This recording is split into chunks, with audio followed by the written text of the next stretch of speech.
गांव में एक गरीब समझदार लड़का रहता था जिसका नाम गंगू था। गंगू अपनी माँ के साथ गांव के आखिरी छोर पर एक छोटी सी झोपड़ी में रहता था। हालांकि उसके साथ चाचा थे और सातों बेहद अमीर भी थे। जब गंगू बहुत छोटा था तभी उसके पिता मर गए थे। इसके बाद उसके सातों चचाओं ने उसे और उसकी माँ को घर से निकाल दिया। गंगू के चाचा थे तो बहुत अमीर, लेकिन थे बड़े मूर्ख। जब तब गंगू के घर आकर उस पर रोब गांठते और हर तरह की बेवकूफ़ियों से उसे परेशान करते। लाख चाहने पर भी गंगू उनसे अपना पीछा नहीं छुड़ा पाता। एक दिन बैठे बैठे गंगू के दिमाग में एक बात आई, क्यों न चाचा के धन का फायदा उठाया जाए। अगर मूर्ख के घर में धन हो तो बुद्धिमान क्यों भूखा मरे। यह सब सोच उसने मन ही मन में एक योजना बनाई और पहुंच गया चाचाओं के घर। चाचा जी, कल हमारे घर दावत है, आप जरूर आइएगा। चलो ठीक है, कल हम तुम्हारे घर आ जाएंगे। दावत की बात सुनकर चाचाओं को लालच में आना लाजमी था। अगले दिन जब सातों चाचाओं गंगू के घर आए तो गंगू घर में नहीं था।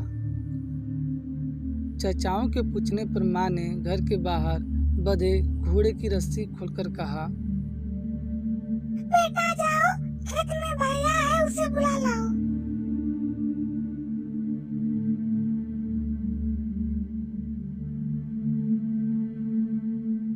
चाचा तो यह बात सुनकर हैरान रह गए, क्या घोड़ा यह काम कर सकता है। दरअसल बात कुछ और ही थी। मंगू अगली गली में खड़ा था। जैसे उसने घोड़े को जाता देखा, उसे रोककर उस पर बैठकर घर वापस आ गया। चाचाओं ने जब गंगू को वापस लौटते देखा तो उनका मुंह फटा का फटा रह गया। उन्होंने गंगू से कहा कि उन्हें 10,000 असरफियों में घोड़ा बेच दे, लेकिन गंगू कहाँ मानने वाला था। उसने 20,000 असरफियों की मांग रखी। भला मरियल घोड़े का 20,000 असरफियाँ कौन देगा। आखिरकार 15,000 असरफियों पर मामला तय हो गया। इसके बाद बिना दावत खाए घर से निकल पड़े। घर जाकर गंगू के बड़े चाचा ने घोड़े से कहा, जा बेटा, खेतों में किसी नौकर को बुला ला। इसके बाद उन्होंने घोड़े को हाँक दिया। बस घोड़ा भागा तो भागता ही चला गया। बहुत देर तक घोड़ा जब लौटकर नहीं आया तो वे सब उसे खोजने निकले, पर वहां तो 9-2-11 हो गया। यह देख वे गुस्से से आग बबूला हो गए। इधर गंगू समझ रहा था कि चाचा अब लौटे तब लौटे। उसने दूसरी योजना बनाई। गुस्से से भरे चाचा को जब गंगू ने आते देखा तो वह झूठ मूठ बेहोश हो गया और इसके बाद उसकी माँ छाती पीट पीट कर रोने लगी। चाचा का गुस्सा यह सब देखकर शांत हो गया। तभी गंगू की माँ रसोई घर से एक लकड़ी लाई और गंगू को सुंघाने लगी। लकड़ी सुंघाते ही गंगू होश में आ गया। चाचा ने जब यह कारामाती लकड़ी देखी तो उनका मन फिर से ललच गया। उन्होंने गंगू से दोबारा सौदा किया और मामला फिर 15,000 असरफियों में तय हो गया।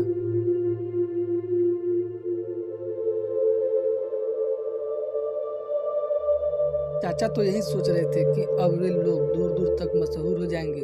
उनकी करामाती लकड़ी सबके रोग दूर कर देगी। लेकिन दुख की बात यह थी कि लकड़ी खरीदे हुए उन्हें 1 हफ्ता हो गया था और उनके घर में क्या आस पड़ोस में भी कोई बीमार नहीं पड़ रहा था। कई दिन और बीतने पर चाचाओं को चैन न पड़ा। उन्होंने अपने घर के नौकर को खूब पीटा और उसके बेहोश हो जाने के बाद उससे लकड़ी सुंघाने लगे, लेकिन नौकर को कहाँ से होश आता। गंगू की लकड़ी तो साधारण सी लकड़ी थी। लकड़ी की करामात न देखकर बड़े चाचा फिर गुस्से में आग बबूला हो गए। गुस्से से भरे फिर वे गंगू के पास पहुंचे और उसकी खूब पिटाई की। फिर उससे बोरे में भरकर नदी में डालने के लिए चल पड़े।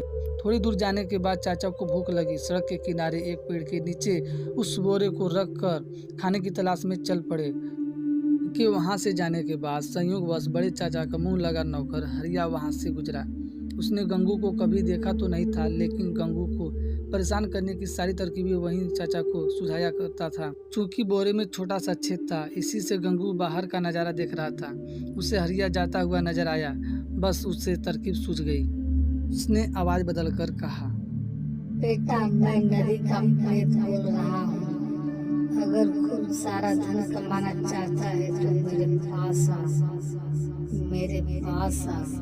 हरिया पहले तो चौंका, लेकिन पैसों के नाम पर लालच में आ गया। मंगू फिर बोला। बेटा, इसके लिए तुम आंखें बंद कर लो और फिर पेड़ के पास पड़े हुए बोरे की गांठ खोलो और उसमें बैठ जाओ। 5 मिनट बाद तुम नदी की सतह में पहुंच जाओगे और वहां रखा अकूट धन तुम्हारा होगा।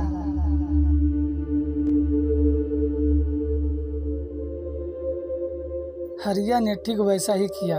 मंगू तो पहले घर वापस आ गया और बड़े चाचा ने बोरे को नदी में फेंक दिया। हरिया इस दौरान न तो चिल्लाया न ही कुछ बोला, उसे तो पैसे चाहिए थे। मंगू ने दुष्ट चचाओं से खुद को बचा लिया और घर वापस आ गया। चित्तौड़ के जंगलों के पास बहुत ही सुंदर सा एक गांव था, पल्लाकुंड। उस गांव का मुखिया बहुत ही अमीर था। वो बहुत ही कंजूस व घमंडी था।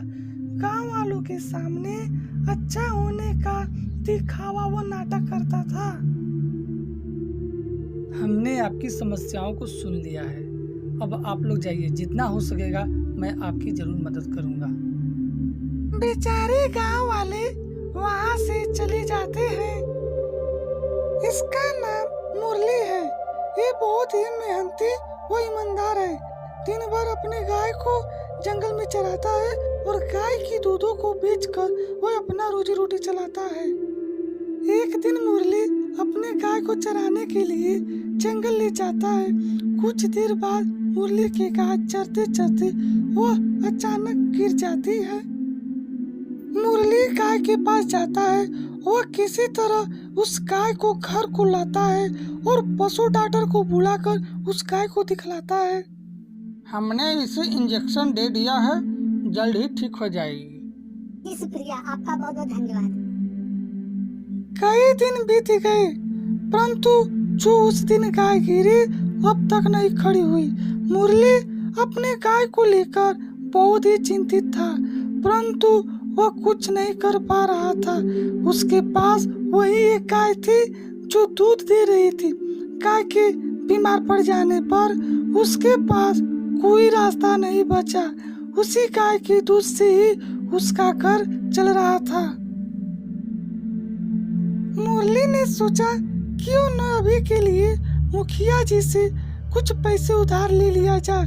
यह सोचकर वह मुखिया के पास जाता है और मुखिया जी से, मुखिया जी, मुझे आपसे कुछ पैसे उधार चाहिए था। नहीं नहीं, मेरे पास पैसे नहीं है।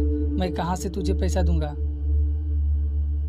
मुखिया जी, मुझे पैसे दे दीजिए। मैं आपके सारे पैसे अगले महीने दे दूंगा। एक बार बोला ना मेरे पास पैसे नहीं है, चल जा यहाँ से। मुरली बहुत ही मेहनती था। वह कुल्हाड़ी लेकर जंगल चल दिया। मुरली जंगल से सूखी लकड़ियां काटकर वह बाजार ले जाकर, लकड़ी ले लो, लकड़ी, लकड़ी ले लो, लकड़ी, लकड़ी ले लो, लकड़ी। उन लकड़ियों को बेचकर जो भी पैसे मिले वह उन पैसों से अनाज व गाय के लिए दवा ले आया। अगले दिन मुरली बाकी गायों को चराने के लिए जंगल ले गया और साथ में कुल्हाड़ी भी। वो जंगल से सूखी लकड़ियों को काट कर ले आता और बाजार में उन लकड़ियों को बेच आता। लकड़ी ले लो, लकड़ी, लकड़ी ले लो, लकड़ी, लकड़ी ले लो, लकड़ी।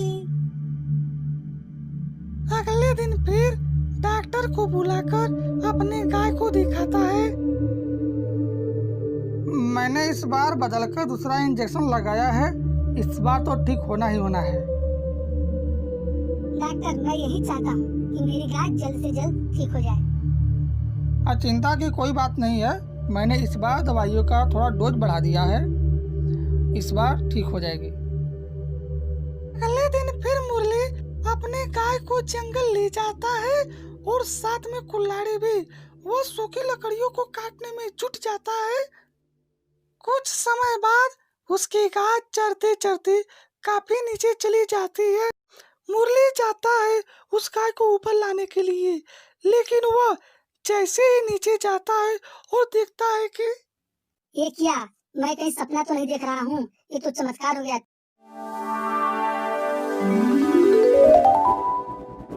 तभी दादाजी बताते थे कि इन जंगलों ने सोना है, पर यकीन कभी नहीं किया, पर आज ये तो चमत्कार ही हो गया। मुरली को जंगल से जो सोने मिले, उसने उन सोने को बेचकर अच्छा सा घर बनवाया और गाड़ी घोड़ी सब खरीदा। मुरली ने सोने को बेचकर जो पैसे मिले, उन पैसों का अकेले लाभ नहीं लिया, पूरे गांव वालों की भी मदद करने लगा।